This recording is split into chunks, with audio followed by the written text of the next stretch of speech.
Hey guys, welcome to this week's pod. We've got a guest here today, Chelsea fan, Chris, weirdly, and who's also Scottish. Welcome to the channel, mate. How are you? Well, thanks for having me, guys. Hope you're good, Jono, and Boom. Thanks for having me on the Football Nation podcast. Yeah, it's a pleasure to make my debut in the last minute. Yeah, thanks for jumping in last minute. Massive, really appreciated as well. So this week we will be talking about running around the leagues, seeing how teams are doing around the world, and then what a week for sackings. Obviously, last week you had uh, Spurs sacking uh, Conte. Conte. This week, Chelsea have sacked Potter. Leicester have sacked Rodgers. Rumours of sackings at Forest. It's gone mental. So that's what we're talking about this week. We'll catch you in a second.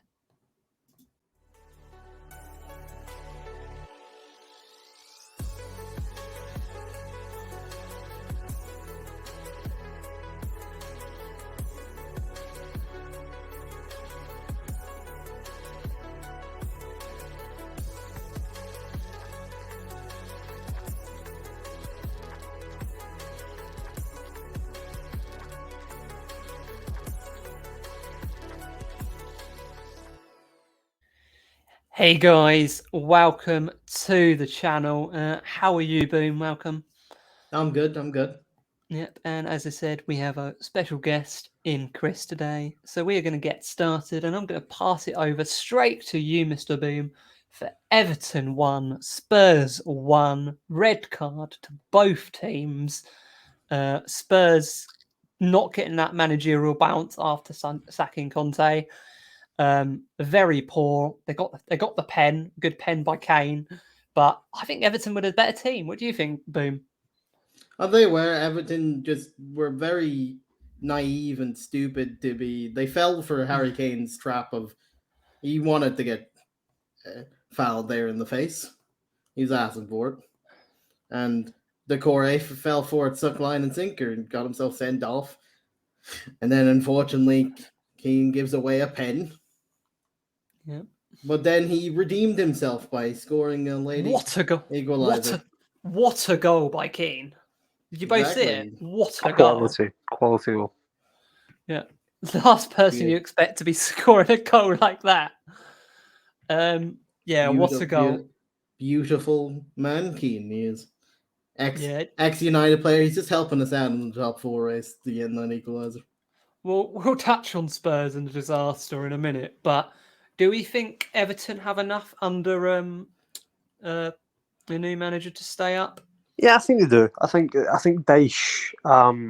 I thought when they got rid of Lampard, I thought that he was the right man for them. I think that this whole myth about him playing, as I said to you guys backstage, that I don't really care about this style of play. All it is about is results.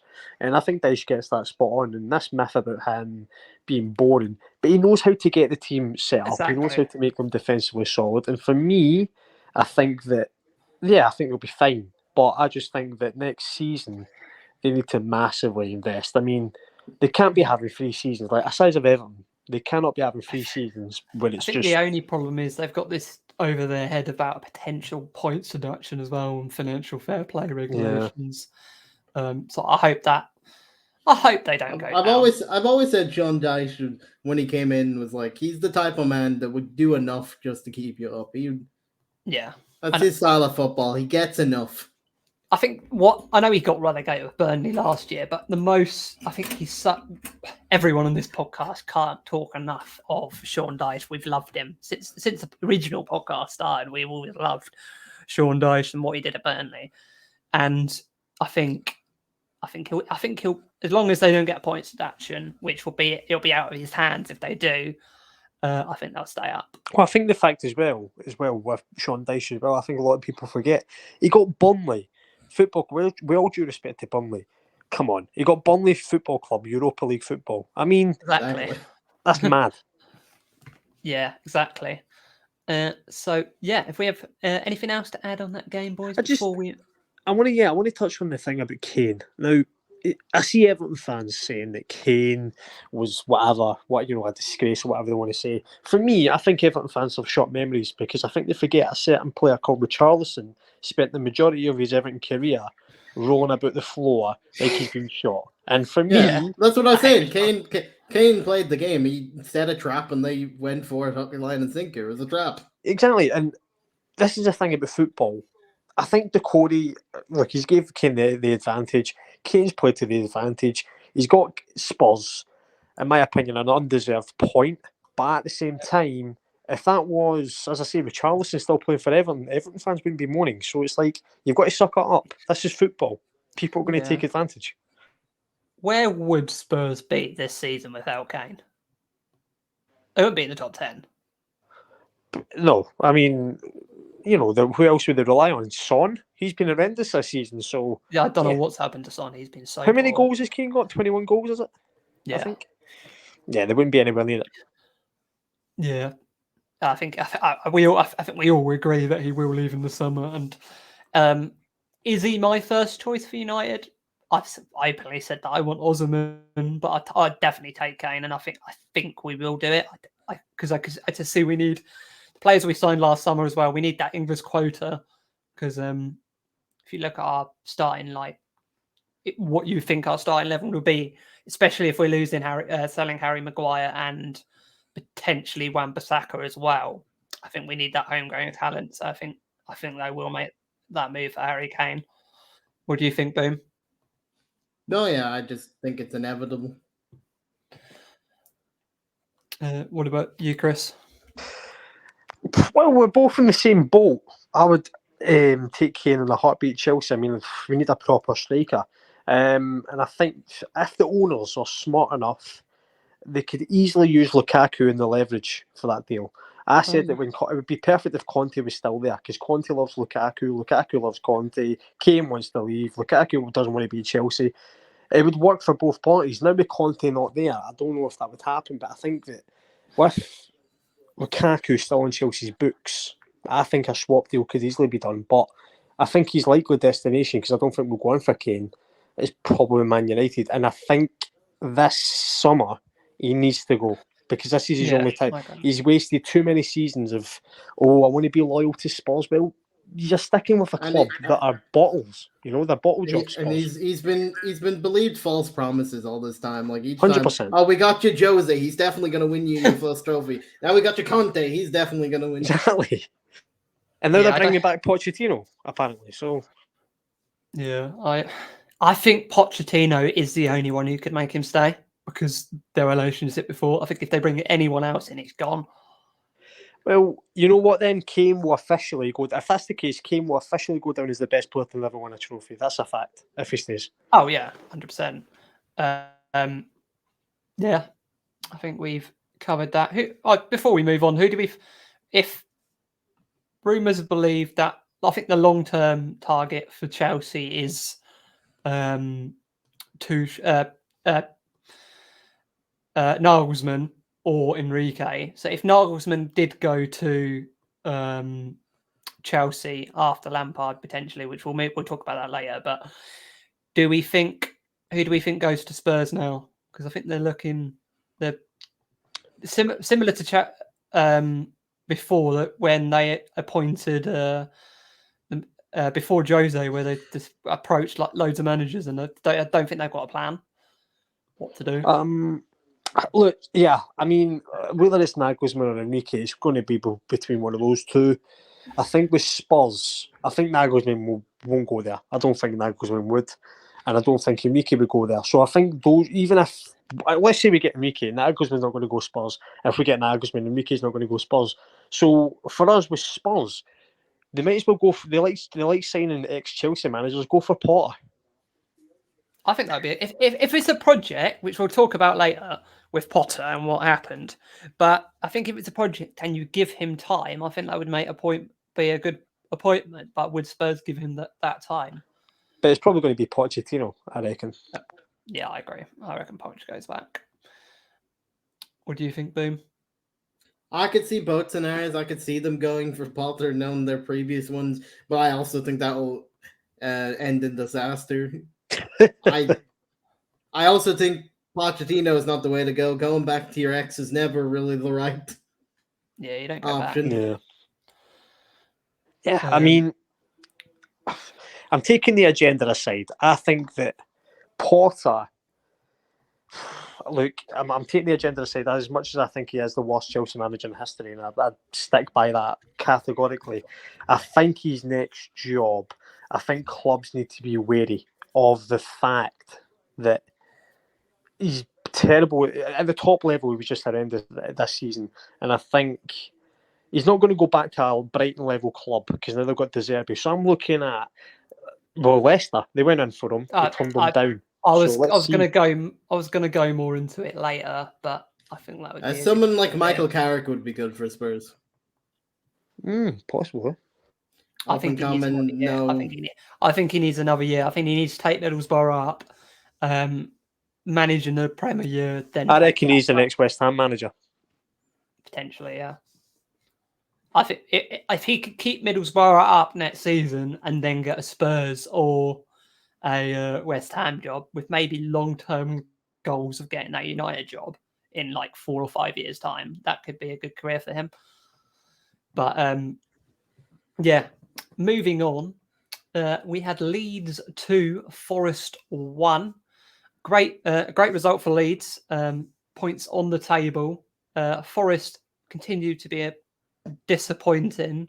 Rumours of the sack at Forest, but that's been denied after rumours this morning and last night. What do we think, Boom? Forest they took the lead in this and completely blew it to the Leeds. Big result for Leeds. They needed that win. Yeah. All of these games against the bottom, like from really 12 downwards, is like super close. They need to win against each other if they're playing those games. Also, a big game at the moment in the relegation battle and the top 4 race is that Newcastle is 2-0 up against West Ham. So West Ham very much staying in that battle. Ooh, interesting.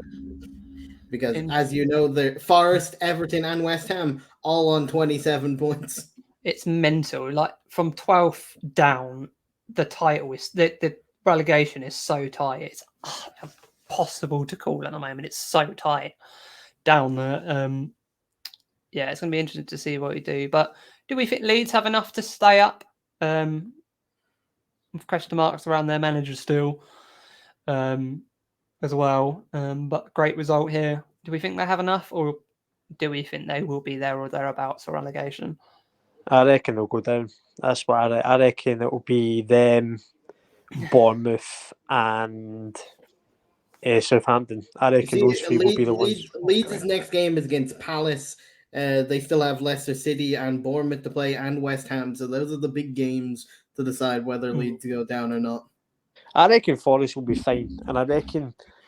Look at that. Put it this way: if they go down, I reckon they should stick with Cooper because at the end of the day, he got them promoted, and if they I just think that they need to keep.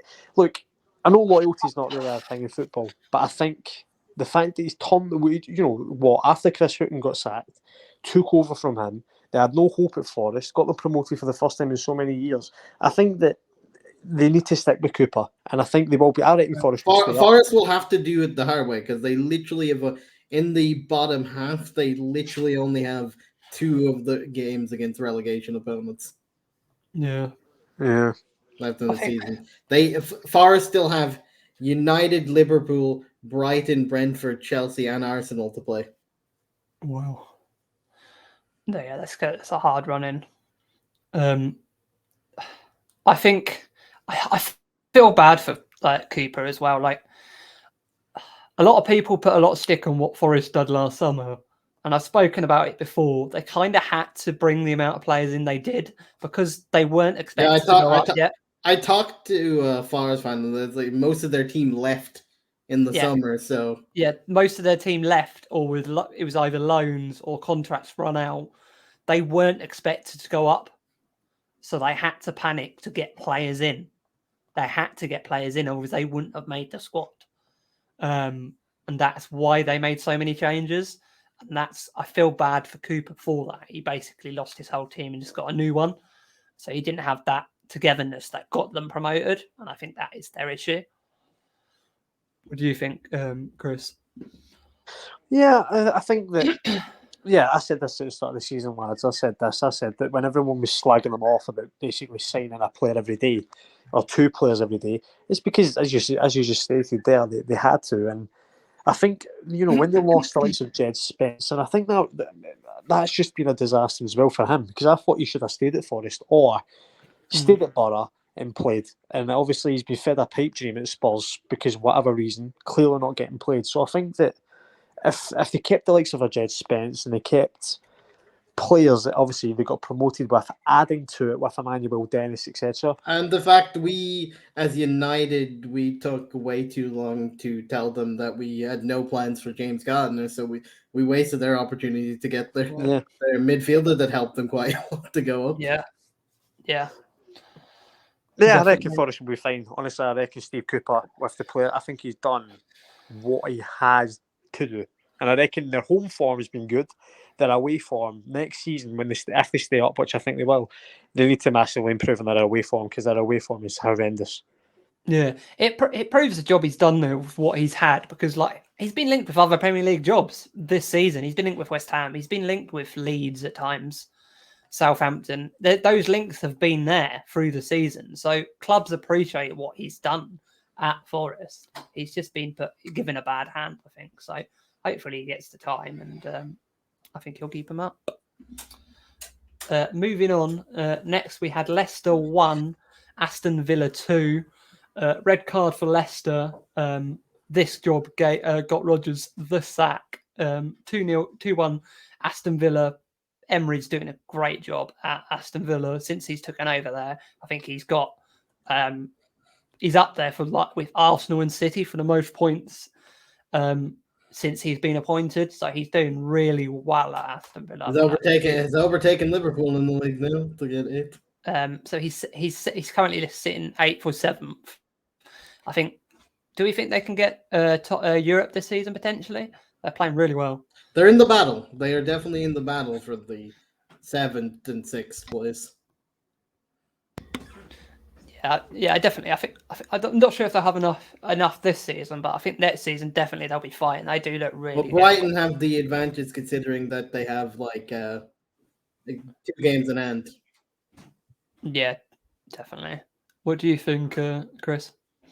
Yeah, I mean, if they get Europa League, I think automatically that puts Villa's odds of winning it very high, because Unai Emery does not mess about when it comes to the Europa League. And I'm not saying they will win it, but I wouldn't be surprised. So let's see. You've done a fantastic job, and obviously they beat us 2-0 the other game week. So, yeah, Emery's done very well. Yeah, definitely. And I think he's bounced back from his last opportunity in the Premier League that didn't go well at Arsenal. And he's bounced back, and I think that job suits him perfectly. And it's a sleeping giant. I think he's slowly awakening him. Leicester, on the other hand, though, Rodgers sacked. Dewsbury Hall came out and apologized for his mistake of getting a red card. Yeah, they just haven't looked at this year. That they've got the squad. They've got a sick team.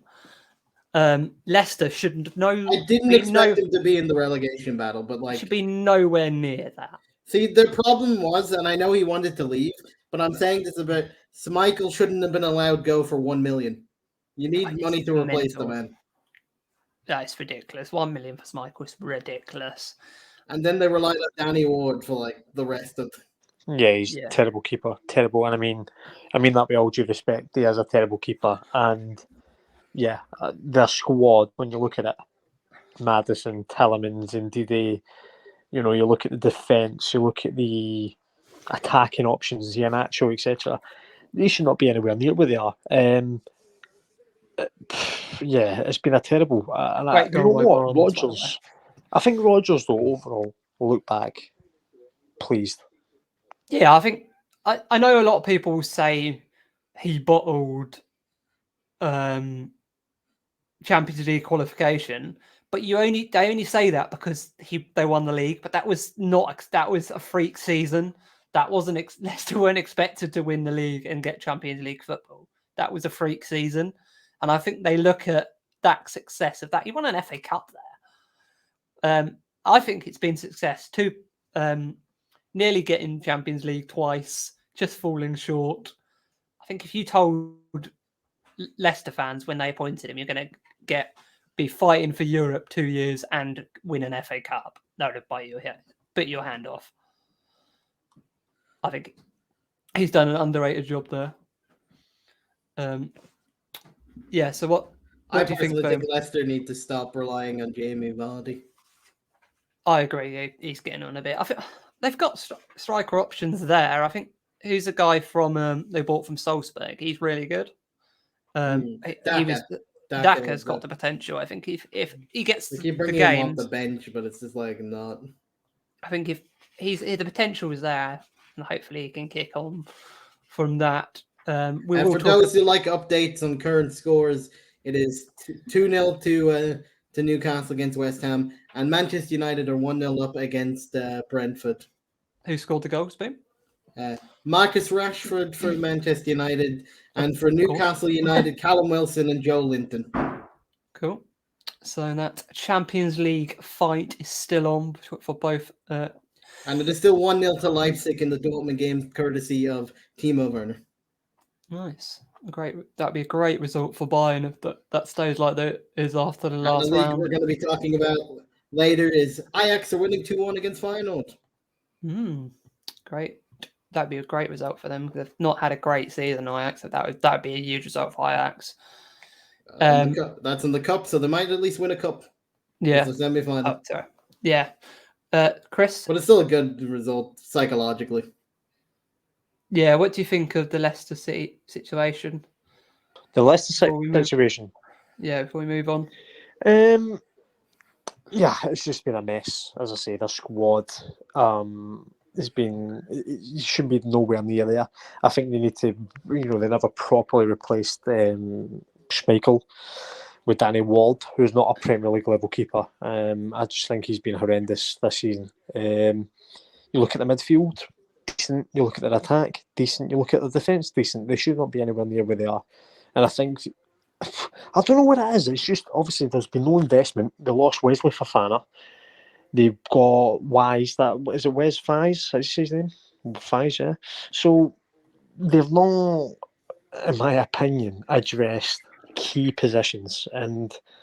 But as saying that though, that isn't an excuse. They should not be anywhere near where they are.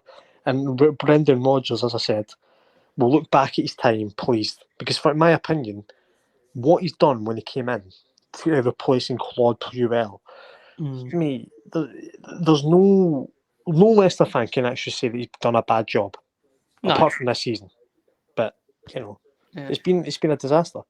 As I say, if you told a Leicester fan 2 years, I can believe he's been there 4 years nearly. That's mad. It does not feel like that. But he's like one of the most longest-serving Premier League managers I was reading. Like, what? It doesn't seem like he's been there 4 years since he left Celtic. But I think if you told people you would got nearly fighting for Europe 2 years in a row and an FA Cup final at Leicester, I think they would have bit your hand off. I think people looked too much at that result when they won the league. It was a freak result that was not expected. I think potentially the Leicester board need to down their expectations a little bit. If they, it's been a hard season, but I think he's done well there. It'd be interesting to see where they go next, which we'll talk about in a bit. So next we go on to Chris's beloved Chelsea and the boring game of the mid-table, Chelsea versus Liverpool, 0-0. What's your thoughts, Chris? We should be walking away with 3 points, and I mean within 10-15 minutes we should at least be up 2-0. And if we had a proper striker, we would have wiped the floor with Liverpool. And this is my big concern. This season it has been a disaster for us. It has been a disaster, and that's what the media like to talk about. But speaking about Liverpool, as much as we've been a disaster, and as much as our manager deserved to be sacked, I wonder why the media have not been pointing questions towards Liverpool. I don't want to hear about what Klopp's done in previous seasons because, yeah, sure, that might buy him a bit of time. But I'm sorry, you cannot Big be, time's running you out. cannot be where you are in the league. And I know they're above us in the league, but I've said that. I put my hands up and said we've had a terrible season. But the media will not point the question towards Klopp. The media won't point the questions towards Liverpool. We all know why. But for me, They actually did this week. I don't know if you saw it. They asked Klopp, "Do you fear the sack?" And he said, "No. In this job, He, you he, can't he, fear he, he did say he's the last one standing out of the terrible managers. He joked about that. it's just, it's just the way it is. But I think that both Chelsea and Liverpool have been an absolute disaster. It's very interesting that that's your last 4 times you played Liverpool, it's ended 0-0. But yeah, lads, overall, I mean, I know we speak about Chelsea later on in terms of manager, etc. I think that this season, it's been the worst. This has been the worst in the last recent seasons for Chelsea. Definitely, could definitely say the same about Liverpool as well. But yeah, terrible season. Although I will say, what a strike by Reece James though for the goal that was disallowed because of a player's knee. Well, do you know what? It just sums up the team when your right back's your best player. Oh yeah, he is definitely your best player. I'd say he's the best. I'd put my neck on the line and say he's the best right back in the world. I thought Kai Havertz shut me up because I was spending the entire time making fun of him for not being a striker whatsoever, and then he scores, and then it gets this. Well, I just want to jump on what John just said there. I absolutely agree, and I don't think it is a mad statement to make because not only can he defend, unlike another certain English right back that gets the love in, he can actually go forward. And for me, the main part of his component is defending. That's why he's called a defender. That's why he's called a right back. We've had our other Chris say that for like ages that Reece James needs to be the English right back if they are going to. I agree. But yeah, he is the best right back in the world. I agree. But we all know Mr. Southgate has favourites, but that's another subject we're not talking about because I'll go mad. We've already talked about the England subject. But yeah, yeah, I'm going to put my neck on the line here and say that yeah, Klopp won't be there at the end of the season. End of the season? Yeah, by the end of the season, he won't be there. So what, he could be number, 15 sacked? Yeah, or walked, one of the two. They won't do it as a sack, would they? Because they would, yeah, I think something might have to change if results don't improve. Well, I don't know. I want to hear Boom's opinion on that, but I just think that, I don't know. It's just, when you think of Liverpool recent years, I think the next season will be his last season. I think he'll be there next season because we keep hearing this talk of previous season at his bottom time. But who replaces him? And I don't want to hear people talking about it. He did hint today, Klopp, that if there's more seasons like this, like say next what season, is it? His 7th season syndrome, isn't it? Yeah, he said if there's more than just one season like this bad season, he would walk. Is what he hinted at today. I think now is the perfect time to make a change because I think the perfect replacement is there. With the style of football he plays, that German style of football, Nagelsmann being available, I think he's the perfect successor plan. I just think Klopp himself. Klopp himself wants one more season to see if this is just a blip. To be fair to you, John, though, right? You said Nagelsmann, which anybody in their right mind would say, okay, that fits at Liverpool. But you know what the Liverpool fans will say? You know what they'll say? Get Gerrard in. That's what they'll say. They'll say it. And I think that's embarrassing if they say that because I think, how can you go from Klopp to Gerrard? You can't do that. I'd laugh my head off. Same as I'm laughing my head off that something we're talking about in a bit. But yeah. What? But I'd laugh my head off if they appointed Gerrard. It'd be hilarious. I just think Klopp himself will want to give it one more season to see if this is just like a blip in one season. Yeah. Anyway, moving on to the Bundesliga and the manager who's made a great start after he was sacked by Chelsea. the first manager sacked by Chelsea this season, in Tuchel, and he's now gone to Bayern and faced his old club Dortmund in his first round in the league and beat him 4-2 to go top of the Bundesliga. They were obviously top. Terrible goalkeeping. And shocking goalkeeping for the first goal for from Dortmund. Shocking goalkeeping. I don't know how a decent goalkeeper there at Dortmund as well. I don't know what he was thinking there. That was shocking goalkeeping.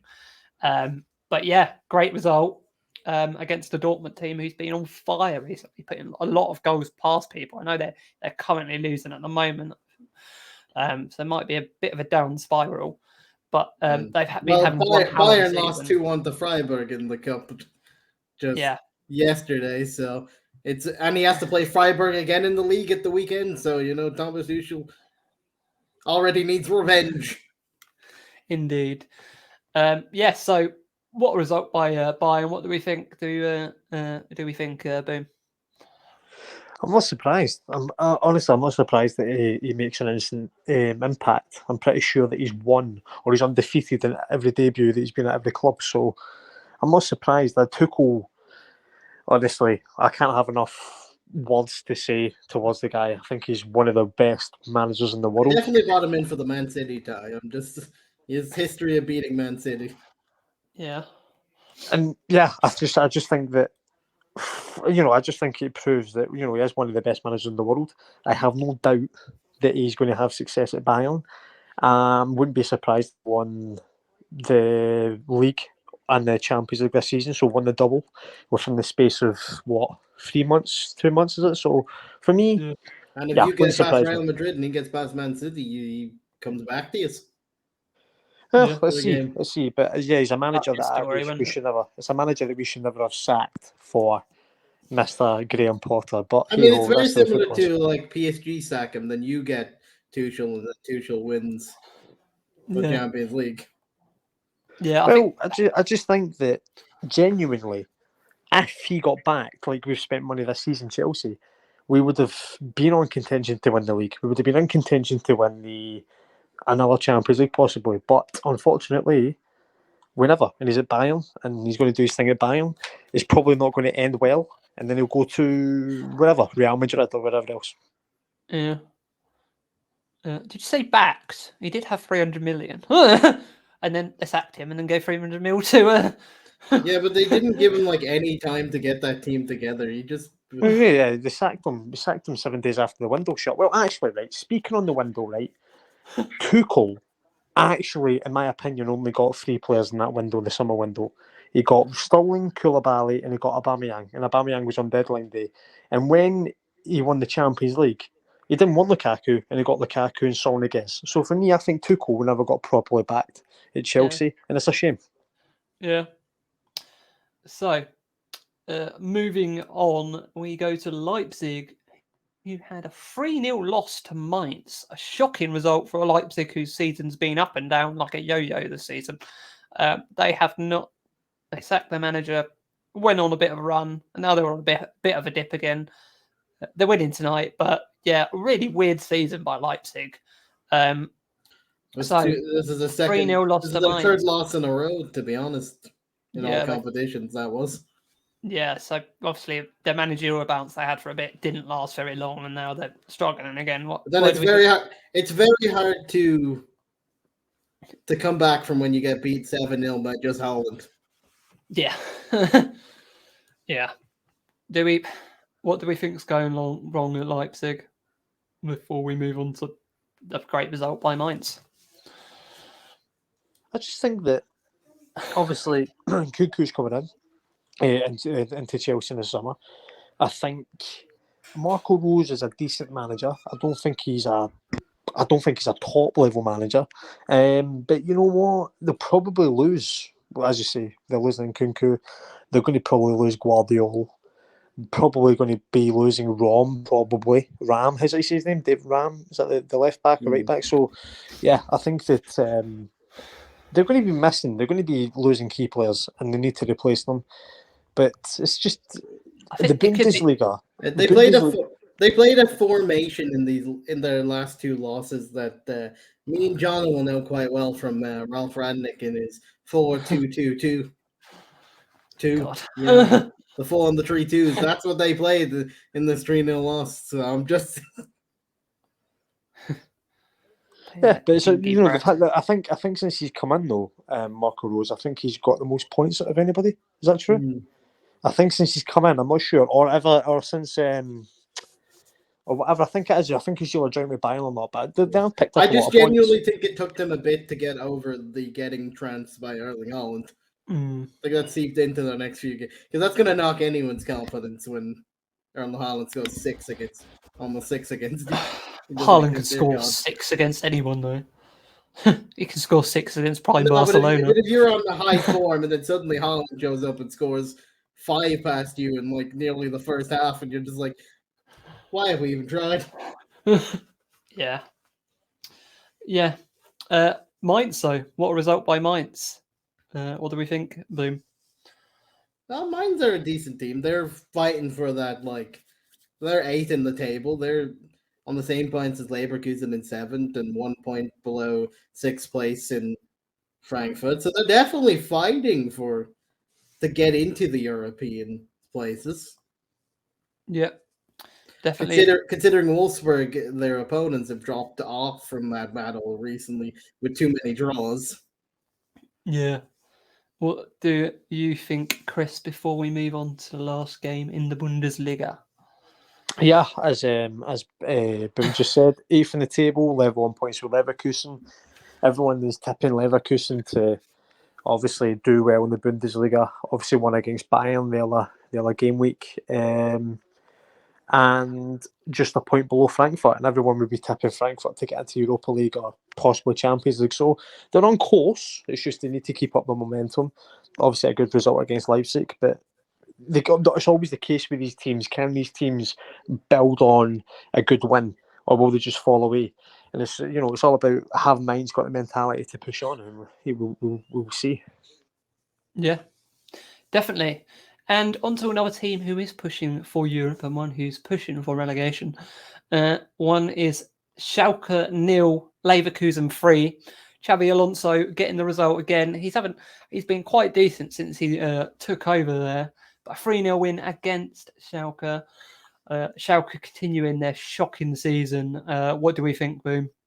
Schalke did well to keep it 0-0 at halftime, to be fair to them.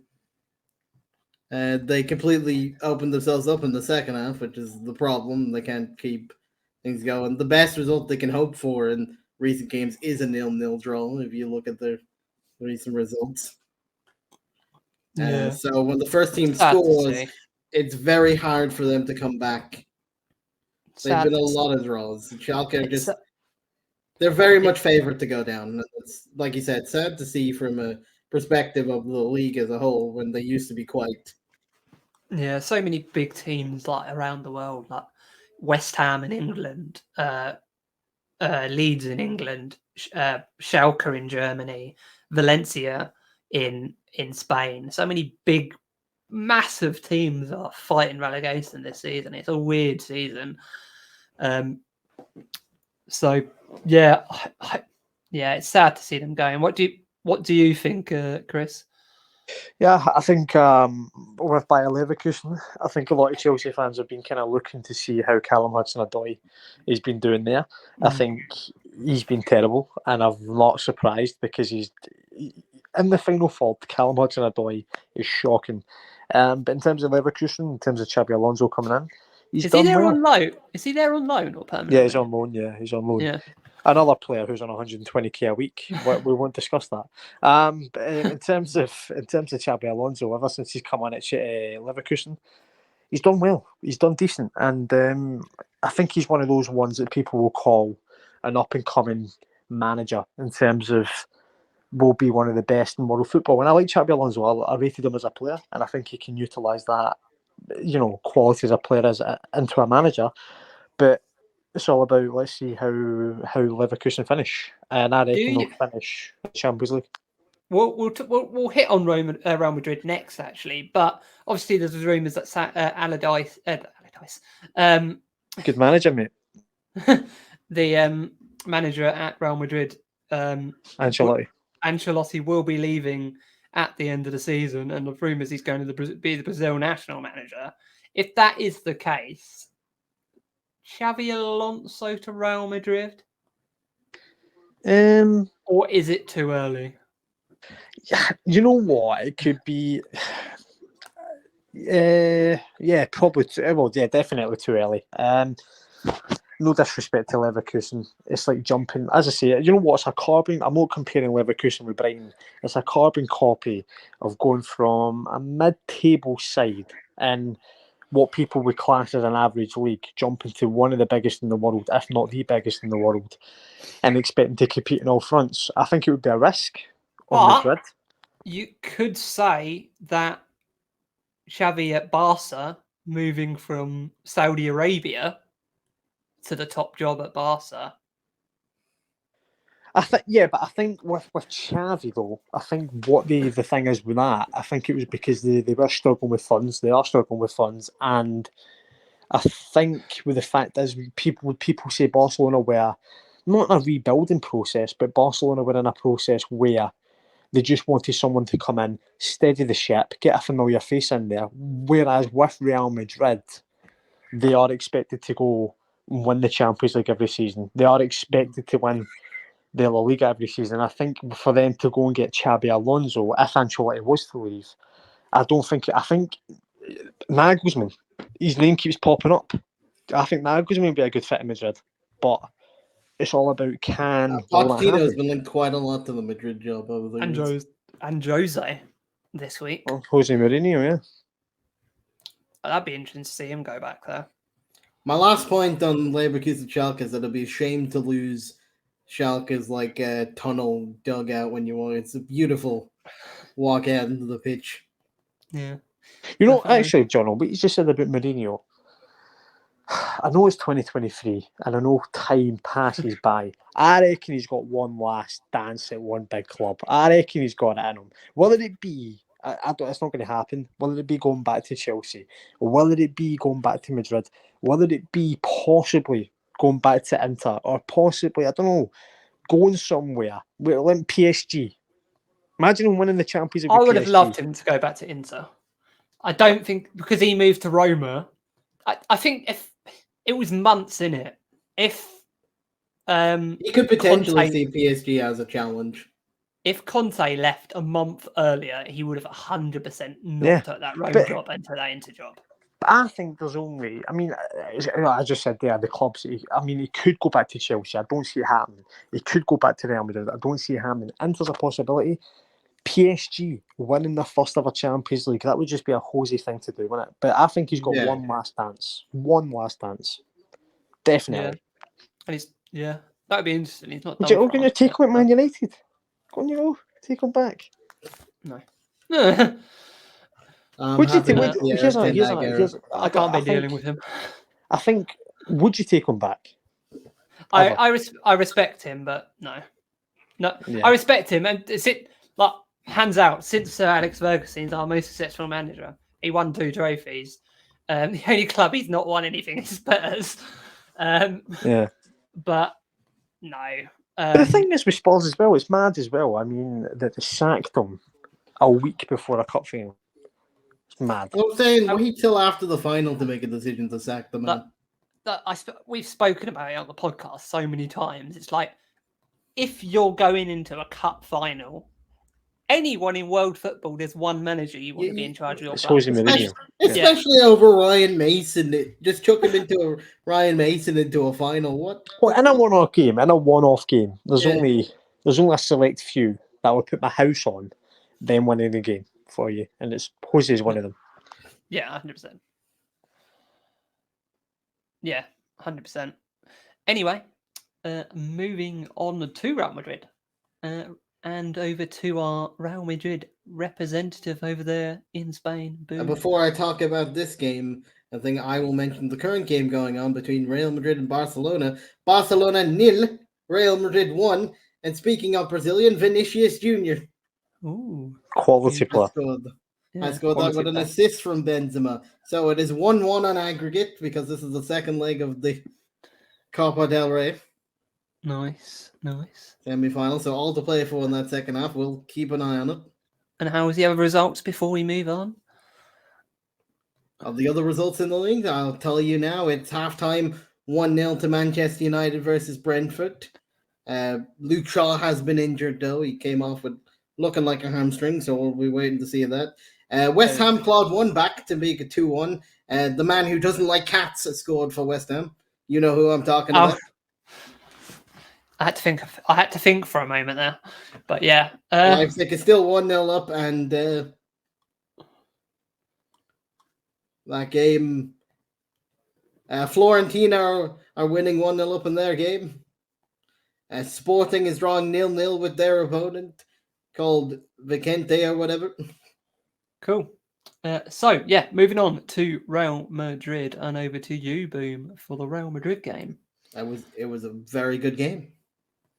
For once, this was Real Madrid turned up. Benzema with a first half hat trick, which is very nice of him. Doesn't show up. Rodrigo getting a goal, beautiful goal.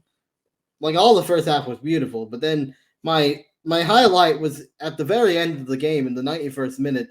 Eden Hazard, as Chris will know from finally getting an assist for Real Madrid. He finally done something. Eden Hazard, you'd love to see it. That's not been a match made in heaven at all. Yeah. What do you think on the Real Madrid result, Chris? I think that Real Madrid, obviously I prefer them over Barcelona. I don't really have a fondness for Barcelona, but I'm the same. Yeah, I think they're just a quality side. Benzema, Vinicius Junior, Valverde, Modric. I mean, the team is just full of quality, and they've got one of the best managers. Camavinga playing as a left back still confuses me to this day, but I've accepted it. It's Carlo Ancelotti, mate. It's Carlo Ancelotti for you. But, I know, I've just accepted it. But yeah, for me, overall, I just think the Real Madrid quality side. For me, you don't need to be a rocket scientist to figure out that they're competing on all levels. And obviously tonight's game against the Barcelona, as Boom is sitting there as a Real Madrid fan, obviously he knows the importance of Clásico. So, I don't know. I don't really know what more to say about Real Madrid. Especially after the last few of losing the Clásicos, Real Madrid really need to win this one. They've not had the best performance lately. I think you should. I think you are a better side than Barcelona. And yeah, as I say, Real Madrid will need to push on all fronts. They've obviously got to focus on tonight's game, focus on next week against my club Chelsea, focusing on the league. But I think the league might be Barcelona's, but Real Madrid shouldn't give up. Yep. And results like this show that they are still at least there in the league. They've not just completely given up. Yeah, definitely. And next we had Barcelona 4-0 winners. Did you want to go over that, Mr. Boom? Just normal, but Elche really, they're not the greatest team. There's a reason why they're bottom of the league. This is just their normal performance where they just get beat. Yeah. I think 2 decent goals from Lewandowski. Ansu Fati even got a goal. Torres got a goal. It said all I want. Look, Elche, we're never going to do anything against Barcelona in this particular game. Yeah, did we think Fati's going to leave? There's a lot of rumours that Fati might come to the Prem in the summer. Obviously, the situation around his playing time at Barcelona as our Spanish representative. What do you think on this, Boom? I think it's possible because he doesn't seem to be in favour a lot recently. Ansu Fati, like, out of when Xavi picks his main team, he doesn't have Ansu Fati in it a lot. And he played him against Elche, but like I said, he could have played anyone against Elche and had a decent. Could have played Balde against him and still been fine. Yeah, I think he's a quality player. I don't think he suits what we need because we got quite a lot of players. We're quite stacked in that area. But where do you think he could go if he does leave? it heavily was rumored to Newcastle. I could see Newcastle going to like a marquee kind of signing for the Champions League because they've always said that their transfer plans are changing if they do guarantee Champions League football. So that could be something that they do if they Might be get one hell of a signing. Champions League football. But like I said, Ansu Fati's not really favored. Like for example, in big games against like Real Madrid, Xavi plays Gavi as a winger over Ansu Fati. Yeah, I could see him at Chelsea potentially. What do you think What on player is that? that, sorry? Ansu Fati he's talking about, Chris.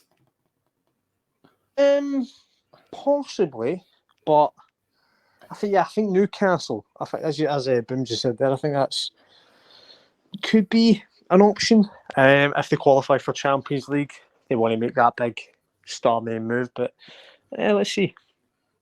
Yeah.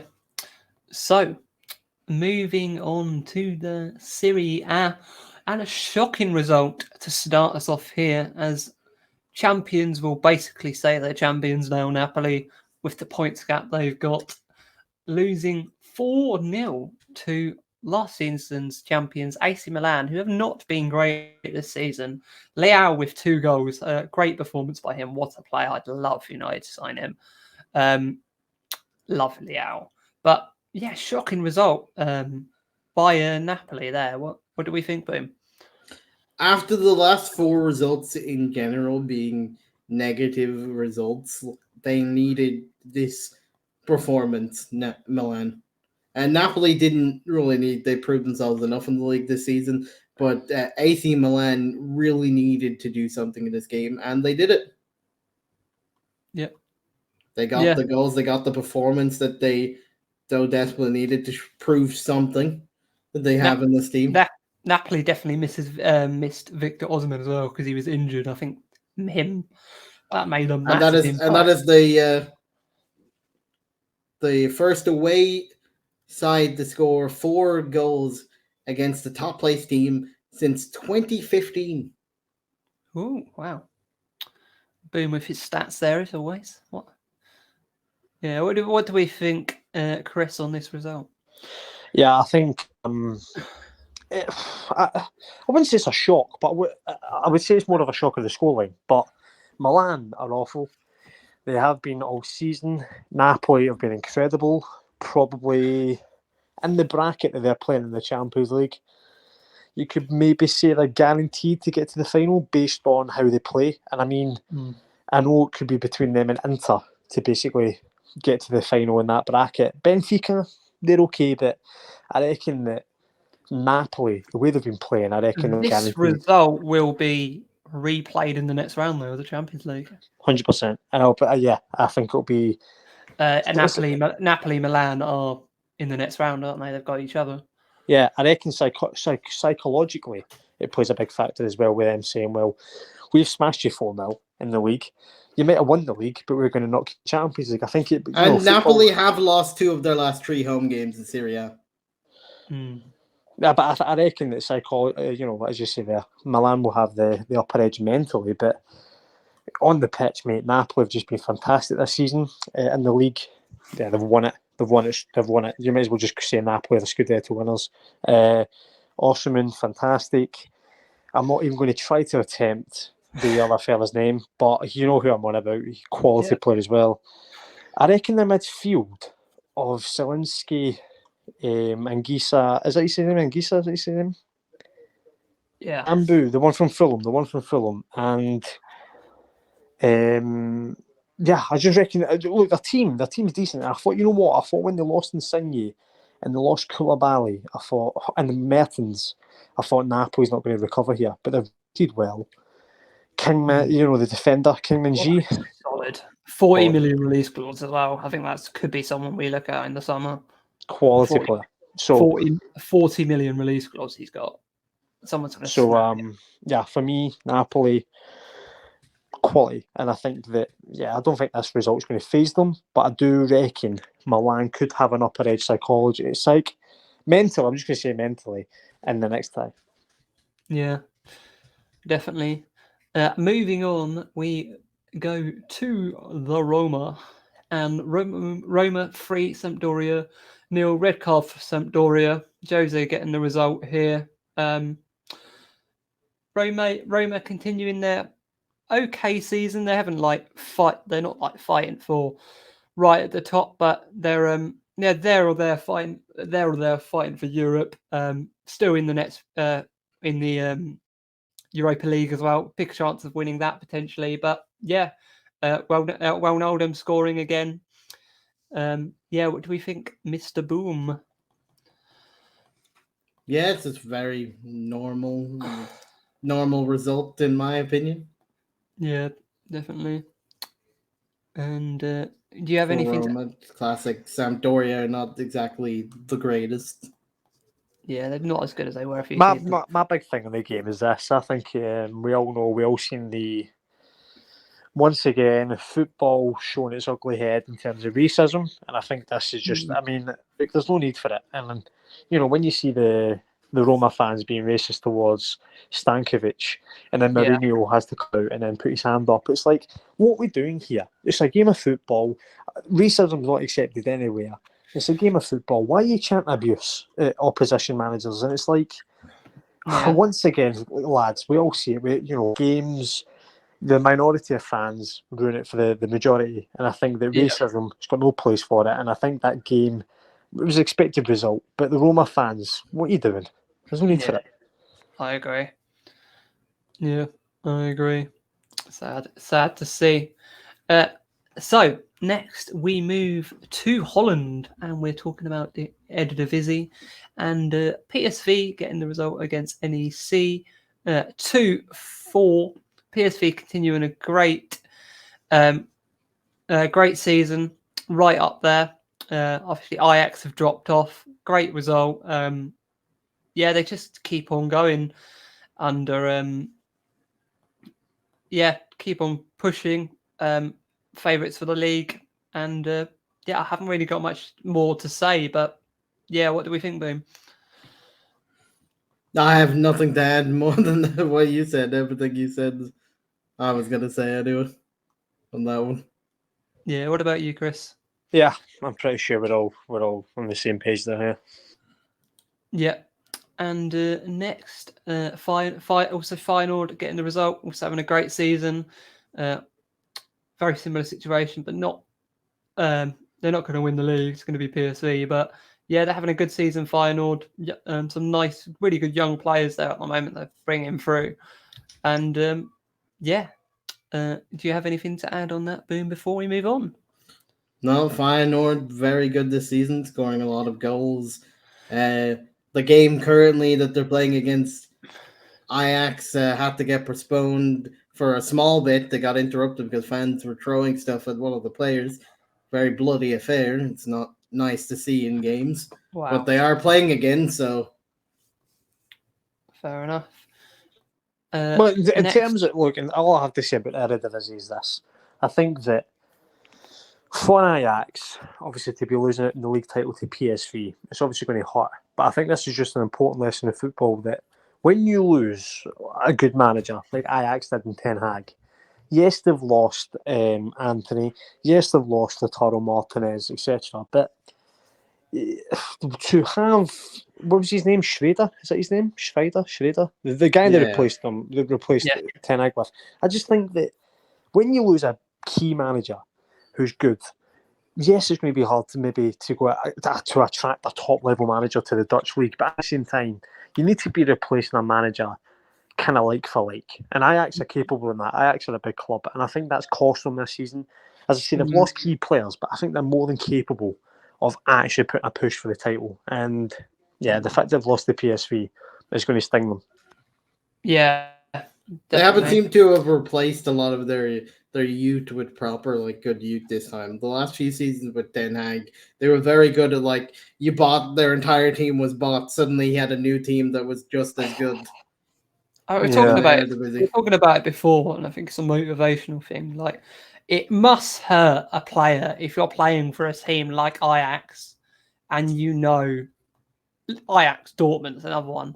Every summer you're being raided for all your best players. So you don't get to build that team that's going to win the Champions League.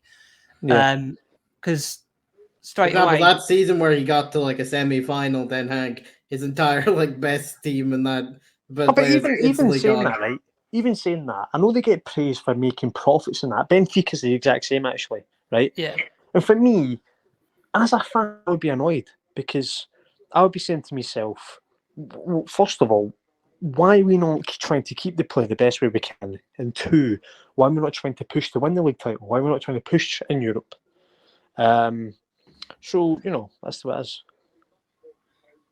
yeah, So, yeah, that's what it is. yeah, definitely. And now moving on to our topic of the week, and no, before that, sorry, Belgium Pro League, and over to you, Mr. Boom. Yep, we have Club Bruges winning 3-0. Very good result from them. Another club that has recently been sacked their manager, as we know, Mr. Parker was there for his very limited Champions League run before they sacked him. Yep. And it's back to business as usual for Club Bruges because they were slipping on the Scott Parker because they're very much supposed to be up there competing, and with Parker they were going backwards, and like they're currently fifth. So yeah, definitely. Yeah, it was an odd appointment that from the start. for a Champions League knockout game to give it to Parker, who's never been there in his life, was just odd. Yeah, definitely. Yeah, I haven't got much to add on that. What about you, Chris? Yeah, I mean, Scott Parker, mate, like, I don't know why Bruges went for him. Honestly, I don't really understand that. I mean, he got sacked from Bournemouth after getting beaten 9-0.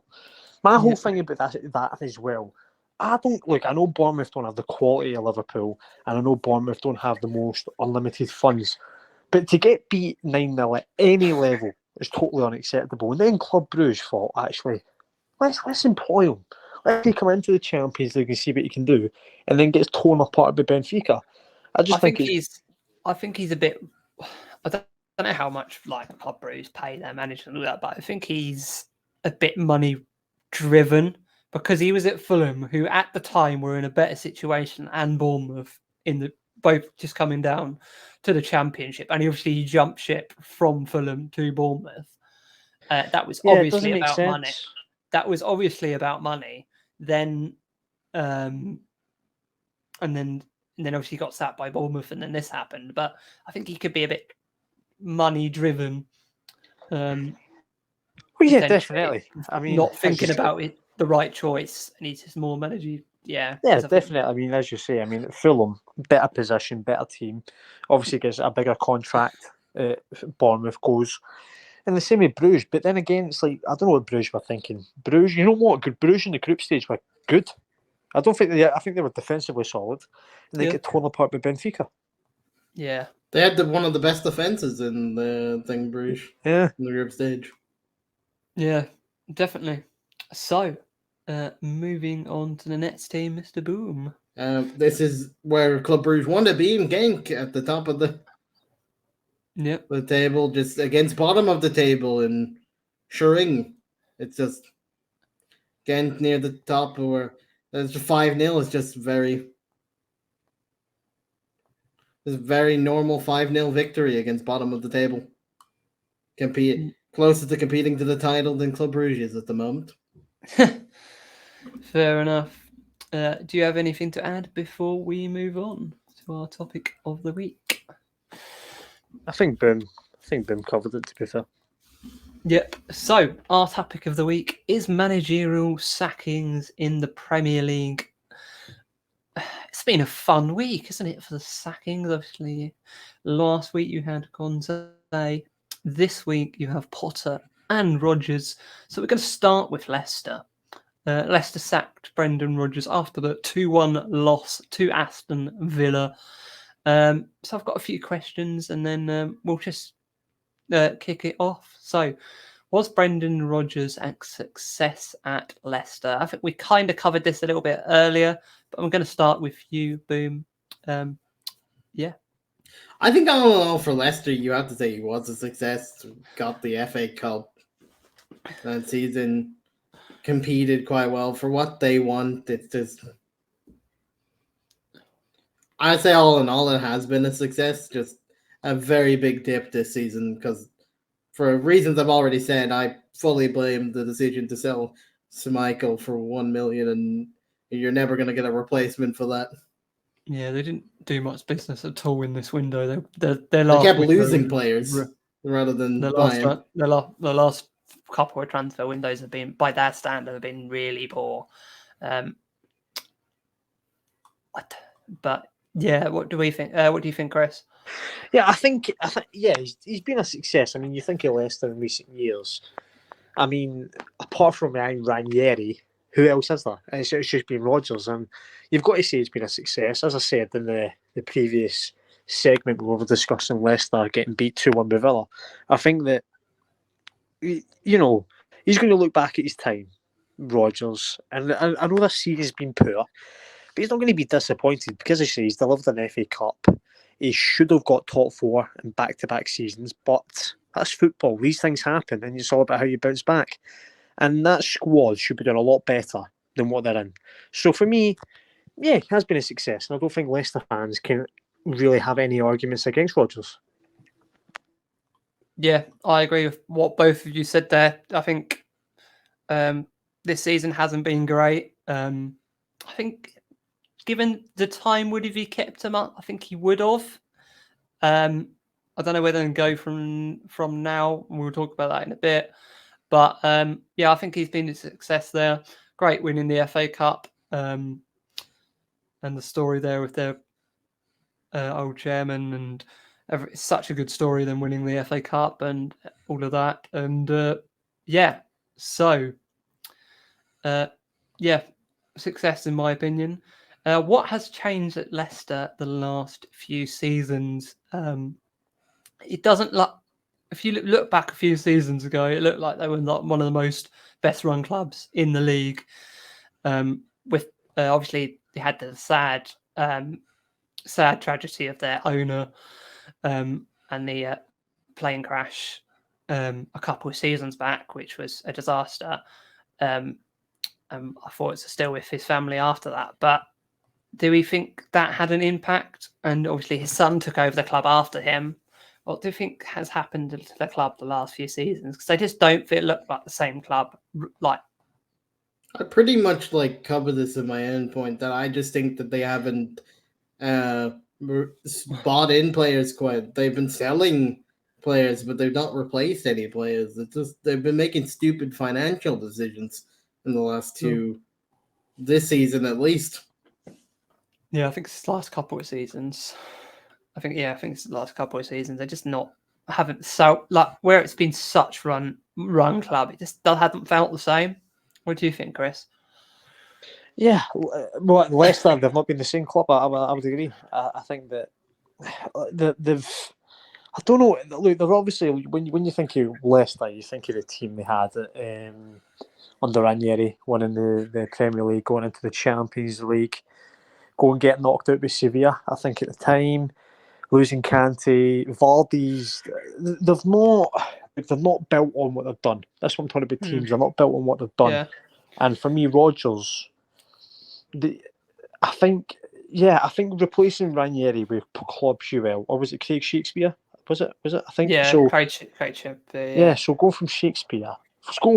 from Ranieri to Shakespeare to Claude Puel, who done okay at Southampton, then going to Brendan Rodgers. You probably should be going from Ranieri to Rodgers, and then build on it from there.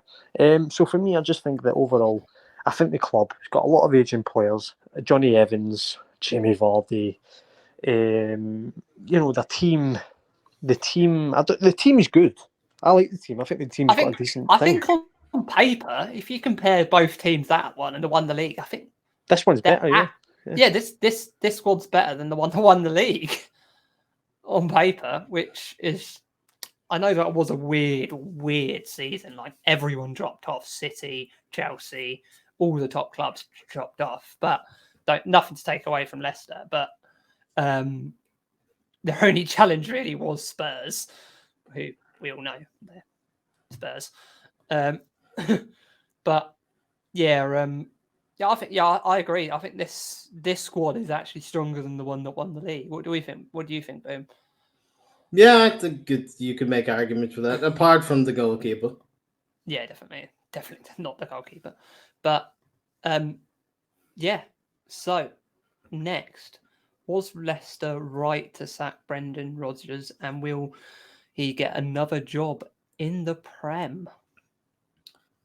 I think he will. I think someone will bite the bullet on Rodgers and bring him back at some point if their season isn't going too well. What do we think of a West Ham potentially? I think he could I've heard potential give some him West Ham fans say they would give take him him. Danny Ings, you know. Yep, definitely, or Southampton potentially next season. Yeah. I think they're both potential options there, and I'll give you a score update and games. It's 3-0 to Real Madrid in the Copa del Rey second leg wow. at the Camp Nou. In the second half, 2 goals from Benzema, 1 from a penalty. Okay. It is still 1-0 to Manchester United. It is 3-1 to Newcastle. Callum Wilson scored again in the second half. And Ajax is still winning 2-1 against Feyenoord in the Cup. And Leipzig is still 1-0 up thanks to Timo Werner. Some great results there. Yeah, so what I'll throw this over to you now, Chris. Was Leicester right to sack Brendan Rodgers, and will he get another job in the Premier League? Were they right? Were they right to? I think in this moment in time, probably not. I think they should have done it in the summer because I think it's similar to Southampton. You know what? It's similar to my club. I don't know why clubs sack a manager with no one ready on standby. I think for me, if you're going to sack a manager, you should have someone ready to kind of step in straight away. Yeah. And I think with Leicester, I don't think they will go down. I don't think they will, and I don't think they will. I think, as I said, they've got a good enough squad there to dig themselves out of a hole, even though they've not really done it. I think that they've shown signs this season that they're capable of playing well and getting a result. So as for me, I think they should have waited to the summer. As for will he get another job in the Premier League, I think he will. I think he's shown his quality at Liverpool. He's shown his quality at Leicester to show that he is capable. I think maybe a Leeds, maybe a maybe controversial. Everton, possibly if they were to get rid of Dyche, they are showing they're capable of. He is capable of doing it. I just mentioned potentially West Ham. I think that could be a good fit. Yeah, West Ham, Leeds, if they stay up. Southampton, you're kind of. I think he's that caliber of manager that goes for that. I don't know what other clubs is there. Well, Crystal Palace, maybe. Yeah, all good options. And now we move on to who is going to be the next manager of Leicester City. And over to you, Mr. Boom. I have no idea. Like, you could get this random. Potter would be a good manager for Leicester City. That's who I'm going. That's who I was going to say. I think Graham Potter. I think he's turned them down, though. No, I think he has. I'm pretty sure he has. But yeah. I'm going to say it anyway. I think that would be a good fit. Gets him back. They could eventually go for like a Michael Carrick type move if they really wanted to. You know what I'm going to say? And even though he never really set the world alight in the Premier League, Jesse Marsh. It's possible. He did seen that link. He did want to come back to the Premier League. Or maybe, what about a Ralph Hasenhüttl? Yeah, that would make a lot of sense. But it's like, Leicester need to make, as I say, Leicester need to make the smart choice. They've got a squad there that's capable. They've got a squad there that, I know they've got investment issues and whatever, but they should be doing better. And I think if they get a decent manager... Marsh was very close to going to Southampton at one point. Yeah. One link I did see, Rafa Benitez. Wow. Well, I've been a Chelsea supporter. My opinions of Rafa Benitez aren't very good, but For me, I think he'd do well there. If you look at, like, say what he did at Newcastle, yeah, it would don't be. think that would bad fit. No, I think it would be a decent fit. I think it would be, but I think what the managers I just mentioned there, Jesse Marsh, even though he could potentially have got Leeds relegated, he saved Leeds. Who else was it? Who else I met? Ralph Hasenhüttl. Even though he's got Southampton in the position there, and I still think that they're two better options for me. In terms And of Ralph Leicester. in about 3 seasons in a row got beat 9-0 at one point. That's true. That is true. Yeah. Yep. So that rounds off the Leicester segment, and we now go on to Chris's beloved Chelsea. I can't wait. Chelsea sack Graham Potter after the 0-0 result against Liverpool. So, what has happened to Chelsea this season under the new ownership? And it's only right that I chuck that question to Chris. Well, decision making, simple as that. I'll go from the summer window, right, and I'll speed up the points, right. From the summer window, we spent a lot of money, right. We got players in that were kind of like Sterling, Fofana, Koulibaly, etc., Cucurella, and I thought, okay, we're making decent signings. Cucurella was one of the best left backs in the league last season, in my opinion. I thought he was very, very good. Yeah. But we started the season off slow. There was issues with Tuchel and the ownership. And then we decided to sack him 7 days after the window shut. Now, for me, I could get... But look, I never wanted Tuchel sacked. However, I understand that the owners have their own ideas and mindsets. So for me, I think if you were to get Graham Potter, you should have got him in pre-season. You could have easily got him in pre-season. So for me, you should have stuck with Tuchel until after the World Cup and see how the form's there. And we would have been much better in much better positions anyway. You know, but we weren't. We got Potter.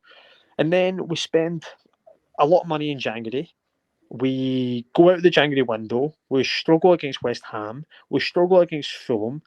We get beat 1-0 by Southampton for them to complete the double over us in a season.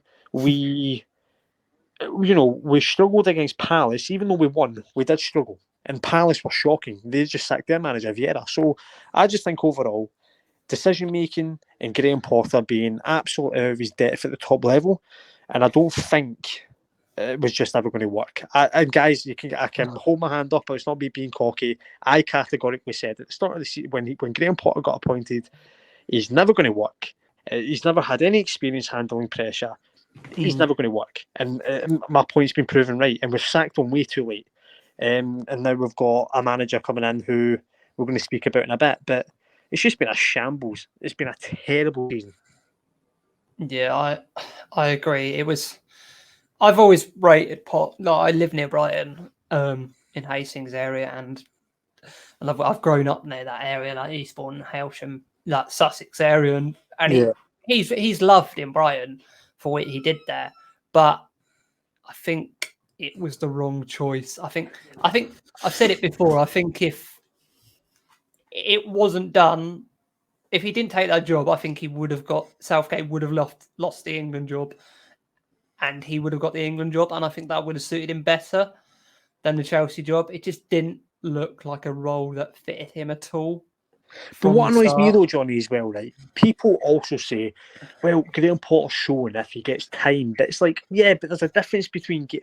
And time doesn't exist at the big clubs anyway. Because at the end of the day, you can go 8 games winless. And by the way, his stats at Brighton were not the best either. Like, he did go winless in a few games at Brighton. But he wasn't under pressure, because with all due respect to Brighton... He loved a 1-1 draw, but that's like normal for Brighton. Yeah, but the thing with expectations of Brighton, they're not expected to go and win every trophy possible. But with Chelsea, it's like if you go 2 games winless, it's a crisis. It was never going to work. Yeah, I agree. I think it's similar to David Moyes at United. That he was always out of his depth. He was always going to be out of his depth from the start. You know what? I would liken it to, right? Nathan Jones. And Luke's. Even though Nathan Jones was in the Championship, I would liken it to him. I would say he came in, with all the hype, if you will, and he's just crumbled. And I think it was kind of, I would say it's similar to that. And I think I'd get the David Moyes because they're a big club and Chelsea, Man United, big clubs. But I think you got David Moyes. Didn't, I mean, I know David Moyes when he took over after Man United won the league. But you finished in a respectively position in terms of it wasn't a disaster, but it wasn't good. We're in a disaster, mate. We're 11. I mean, people need to give Sir Alex a lot more credit on that because that team on paper, if you saw it, wasn't exactly the top of the league winning team. No. That Sir Alex turned it into that season. The other one was Van Persie. The rest were going on yeah, to the end of their ropes. Yeah, definitely. Yeah. So, what do you think on that, Boom? I've been on both sides of this for the fact that, and our other Chris, we did watch-alongs together covering the Dortmund Chelsea game, and I had to listen to a rant from other Chris on how much he didn't like Potter and wanted Potter gone. And then on podcast here, I have Jono praising and Chris going so I've been very much on the neutral side of both of these things. Yeah. And I thought it was too soon of a jump for Graham Potter to go up to a big club like Chelsea. That was the problem with I think David Moyes was too quick of a jump to that. I think you got to wait before you jump. Yeah, and as much as we praise what he did at Brighton, they have improved since he left. Yeah, they have. Graham, you know why? Because Graham Potter didn't know that he had an 18-year-old Irishman that would actually could score goals and solve his problem of not scoring goals. Yeah, but honestly, De Zerbi has improved that Brighton team from a very good team, to a very good team. The second half of the season. What do you think on that, Chris? Who's that, De Zerbi? Yeah. Yeah, I think this is my other thing as well, because I see some Chelsea fans on Twitter, etc., mention his name to be the next manager. This is where I lose my head, because I just think it's just if we're not learned a lesson. Look, this is my whole thing about, for example, Thomas Frank gets argued to be the next whatever manager. I think this is proof that top clubs, Chelsea, Man United, Liverpool, City, just because they might be doing it at a lower level club and they might be exceeding expectations and they might be beating a big six side now and again, it just proves that they need to take the step up, learn your trade, jump up, and then let's see. But they eat into the media hype. Potter was overly hyped by the media for that result where he beat United 2-1 at the start of the season. Oh great! Look how great. I think you know what, guys? I mean, I don't like to judge on stats, but he lost more games than he won at Brighton, right? Now, for me, I think it was a 31% win record. Now, for me, if that was a manager that wasn't English, the media wouldn't be jumping on it. But an English bias comes into it. I just think that De Zerbi, you look at the job they've done. They're in an FA Cup semi-final. They could potentially win the FA Cup, and I think that De Zerbi is a better manager than Potter. But he hasn't talked about just because that's my thing. Just because he's a better manager doesn't mean I want him. They need to stick away from him. He needs to stay upright. I'm not saying they need to go to Spurs or Chelsea at all. But I think the problem with England is that you have for England they have very little world-class managers at this level that they put a decent manager on a higher pedestal. Yeah. Look how great this man is, when it's just let him get up there. He's not there yet. Come on. Yeah, exactly. I agree. There's I would say there's no world-class England managers. And that's why you've got good managers, but no world-class England managers. And I think that's why the media hype up these coaches who are just not there yet. Because they want their own one, rather than you see all these successful managers come from other countries like Scotland, France, Germany, Spain, Germany. Yeah. And the next question we have: what's the job? Well, yeah, we've kind of covered that already, so I won't go into that. We said the job was too big for him. But are Chelsea going to still be a sacking club under Todd Bowley? I mean, he Well- says no, but I'm just based on Todd Bowley keeps saying it's a different. Potter for like years kept saying, "I know what you're saying that I'm going to be sacked, but it's a new regime. I've been told it's a new structure. It's not the same." But yet, two managers have been sacked in one season. To answer your question, Jono, right? For me, the standards of Chelsea Football Club are still the same, and I couldn't really care what Todd Bowley has to say about in terms of this project rubbish, because I'm sorry, Chelsea are not a project. Chelsea are ready made. Chelsea are made now to win. And well, as I say, we only Never need a had a striker. project. You've gotten a manager in every time that just bam won the league and then left. Bam won the league. But left, but like, in terms of it's still the same club, and it's like yeah, I know they're not going to sack a manager every 5 months like Roman did. I understand that, but results talk, and Chelsea fans will not put up with subpar performances and subpar rubbish that we've been enduring under Potter. And 6 wins in 22 or 6 wins in 23 when he left, that's just unacceptable. Not just at a big club, but at any club. And for me, I don't really care what Todd Bowley's got to say, because at the end of the day, he needs to get this next appointment spot on, and the results talk. And for me, will we still be a sacking club? I reckon we will. That's the culture at Chelsea. That's what's made us so successful. You don't do it, you're out the door. Get a new one in. He doesn't do it, he's out the door. I've always said I would never believe Chelsea if they tell me, "Oh, you're a long-term vision here. We'll stick with you." Never believe Chelsea if they're telling you we're on for a long-term project. They want success now. It's like Watford telling you you've got a project for 2 years. You don't believe them. Exactly. You'll hit the ground running or you don't. Yeah, exactly. And who is next for Chelsea? I will. We kind of know the answer to this short term. It does look like it will be Frank Lampard till the end of the season. Lampard coming back after just being sacked a few months back from Everton after obviously being at Chelsea before that. Avoiding relegation from Everton once and then practically you know what makes me laugh, lads, as well? You know what makes me laugh? I've just seen there. That is going to happen. He's bringing back, right, Ashley Cole, Joe Edwards, etc. Right, guys, these he's not bringing Paul Clement, but Paul Clement was with him at Everton, right?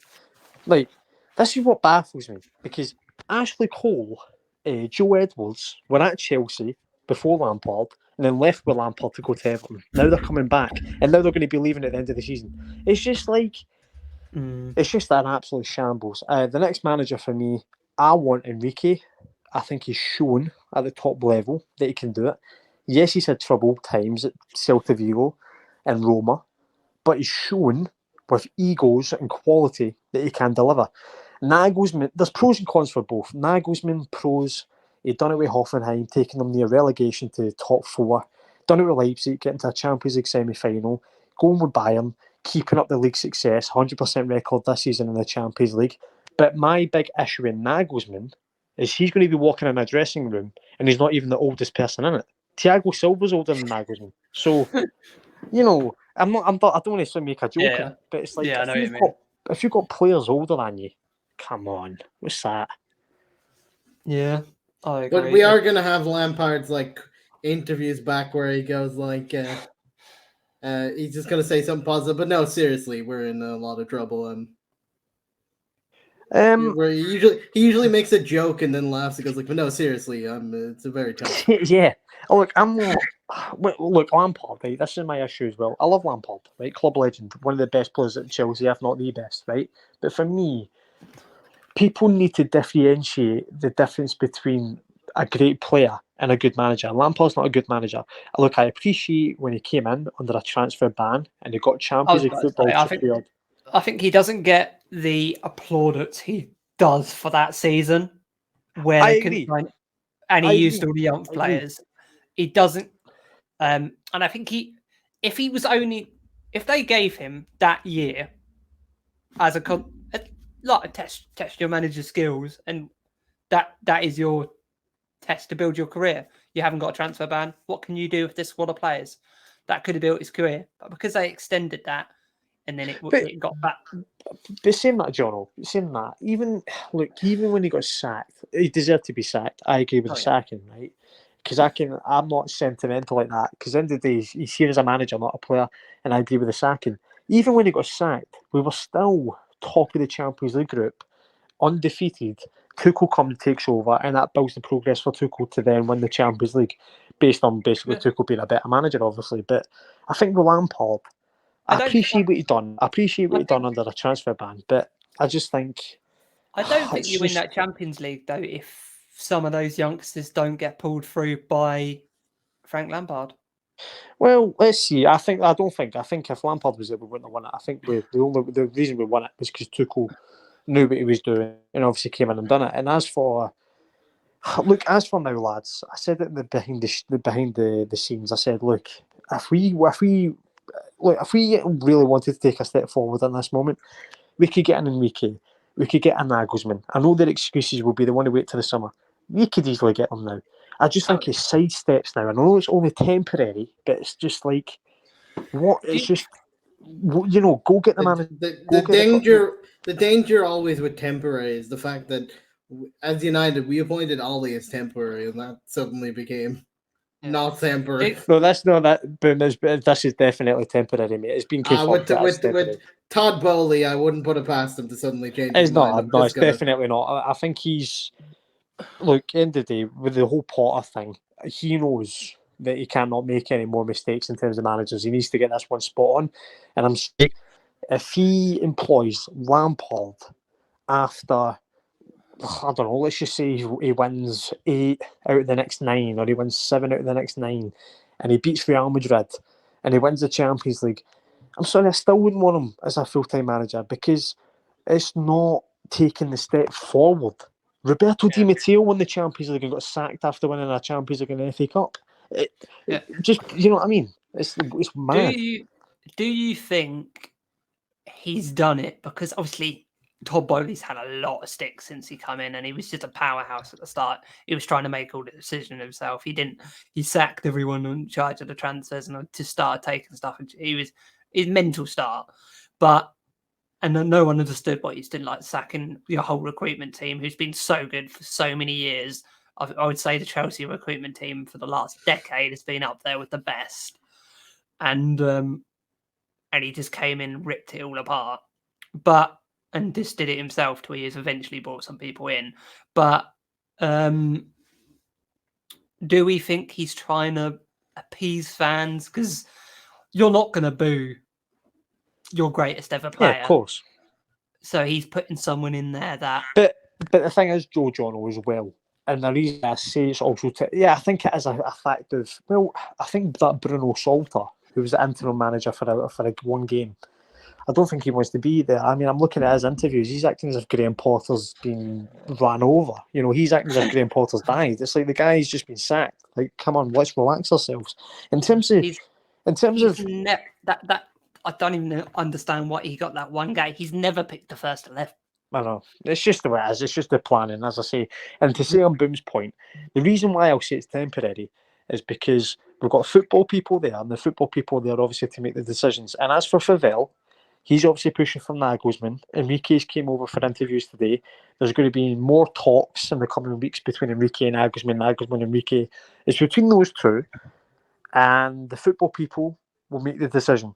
Thank goodness football people are making the decision and not Bowley. Because for me, his decisions...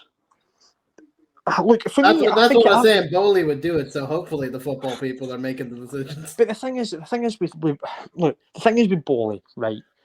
He's done everything right apart from the manager, and this is why he needs to stop picking the manager. And this is why the football Favell from Leipzig is there, in Salzburg, I think he was at as well.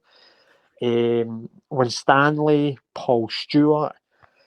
Other people as well. So, they'll be making the decisions, and they'll be putting the people forward. The owners obviously offer the contract in place and stuff. So for me, I think that, that's why Lampard will be temporary. But cool. Bring on Real Madrid. I wanted a proper manager in there, but bring on Real Madrid. Real Madrid, who are winning 4-0 against Barcelona at this current moment. 4-0. They're winning 4-0 in the second leg thanks to a hat-trick by Karim Benzema in the second half. Wow. Fair Fair play. It was just enough. 1 minute. I thought it was 1-0 about half an hour ago. It was at halftime 1-0, but now it's 4-0 because Benzema scored 3 in the second half. Fair play. Fair enough. Anyway, Newcastle are winning 4-0 against West Ham, so potential maybe David Moyes back on the sack Merry Go Round soon. Yeah, he's gone, I think. yeah. So, thanks for coming on, Chris. Especially jumping on last minute. We really appreciate it. Hopefully see you on here soon. Where can we find you? Yep, so my Twitter is Warren Chelsea _. I need to actually double check that, but I think it is that. That's my hat on Twitter. Yeah, thanks for having me, lads. It's been a good debut. Good to jump in last minute. Quite ironic because I'm a Chelsea fan and Lampard seems to be jumping in last minute, so it's good to kind of do that. But yeah, it's been a pleasure. Hopefully be on more streams and yeah, hopefully Chelsea season next season is far better than this season. Yep. I wish you all the best for the end of the season. And Boom, where can we find you?